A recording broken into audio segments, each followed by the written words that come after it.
Hey Christ Legacy family, I'm so glad to join you today because just recently the Oklahoma District gave me a little model of a boat with a little sign in it that says, "Get off the boat." Wow. In a day and age that we live in, to be reminded to get off the boat, I am not a stranger to getting out of the boat. As you can see here in this picture, right, I have been thrown out of one or two boats before. And it can be very scary, especially whenever the waves are crashing over your head and you hear people yelling your name and you have a paddle in your hand, but you don't have a boat.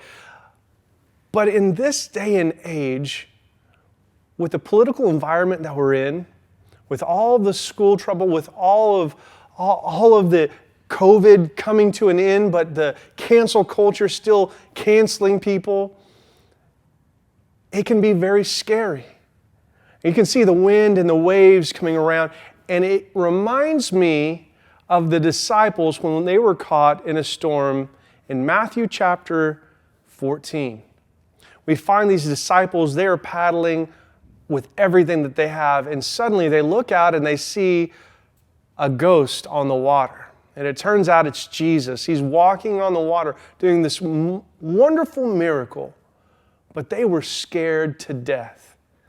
Peter looks out and he says, "Jesus, if it's you, bid me to come to you." And Jesus said, "It's me, come on."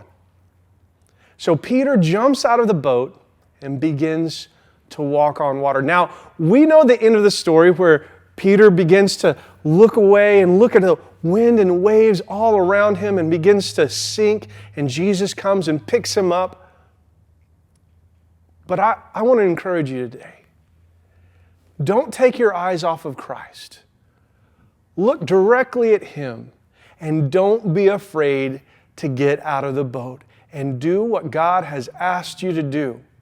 There's some of you today that are sitting there knowing that God is directing you to do something. Maybe God is wanting you to speak to one of your family or friends about Him. Maybe God is stirring your heart to begin a new ministry. Maybe God is directing you to work a little bit more at your job, at evangelism, or maybe, just maybe, God has another purpose or plan for your life. And you're sitting there afraid because of the storms. Don't be afraid. Don't look at the wind and the waves. Don't begin to ask what could go wrong. Look at Jesus. Listen to what He says. And begin to take those steps. Because I promise you, if you do it by faith, you're going to succeed. So do yourself a favor and get out of the boat.